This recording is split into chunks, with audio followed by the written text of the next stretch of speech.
again for another craft and science experiment all in one today. I've got my helper with me again today. Say hi. Hi. And we're going to be working on an Easter craft.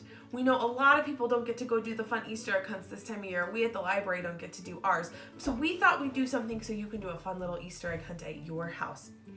We today are going to be decorating Easter eggs. So what you'll need for this craft and science experiment all together is you're going to need some boiled eggs. You'll need some baking soda and some water. It doesn't have to be in a spray bottle, but it's very helpful to have it in a spray bottle so that your baking soda doesn't dry out and get crusty. You'll need some dishes to mix your paste in, some food coloring.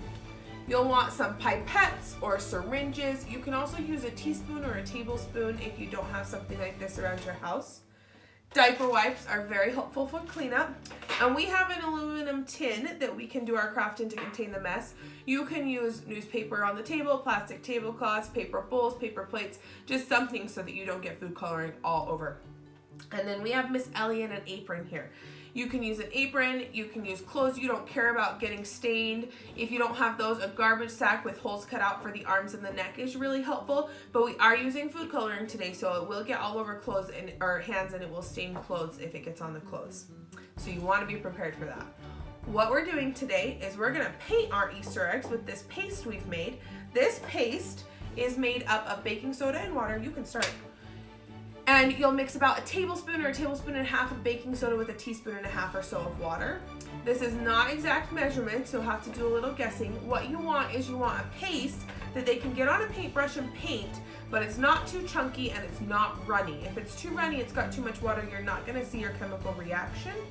And if it's too chunky, it's not gonna stay on the egg. So we're gonna paint the eggs. Ellie's gonna do a nice purple one. I'm gonna do some red. And as you get that all over your egg, it's gonna dry on there. And it doesn't have to be smooth. We're not painting like we paint a picture. You want the red? I want purple and red. We want it to be chunky because that baking soda drying is what's gonna cause our chemical reaction when we use our vinegar later. There you go.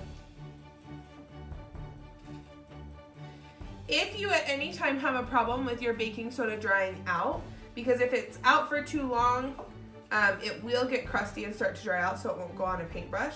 If you have a problem with that, you can just take the water bottle and put a little spray of water in there and mix that in with your paintbrush. It'll help it be liquidy or soft enough for you to paint on your egg again. So we're gonna make sure we paint all over these eggs. And you can do a tie-dye effect, or you can do all one color, you can do stripes, whatever you want. How's yours coming? Good. Good. Just stained me. Here, let's pick it up and you can paint on it.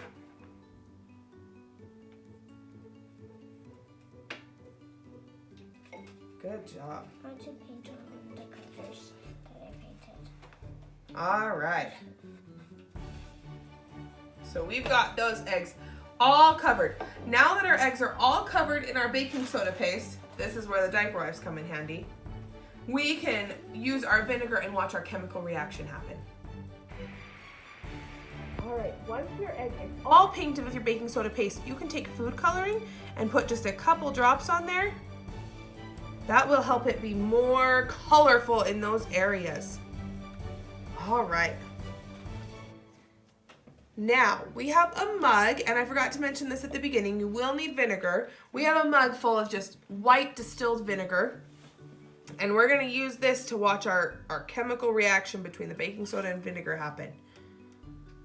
And we're just gonna drip drop, and you can see and hear when we put that baking soda on, it starts to fizz and bubble when we put the vinegar on. It rinses that baking soda off, and as it reacts, it paints our egg. Here, do you want to use our syringe? And you can turn it, make sure you get all that baking soda off and the extra food coloring. Good job. And then you've got a painted egg. Once your egg is all painted, you'll want to take a paper towel and dry it off and put it in an egg carton or on a plate somewhere where it can dry out. It's just like when you dye the Easter eggs from the store. It'll be colorful and fun, and then once you're done, you can eat it. You can peel it and eat it. Our eggs are all dry and ready for us to go and hide. Look at those pretty colorful eggs. We're ready to go hide them for our Easter egg hunt, and I hope you are too. We're so glad you guys joined us today. Come back on Friday. We're going to do another craft to decorate for Easter, and we'll see you then. Thanks for coming. Bye, guys. Bye.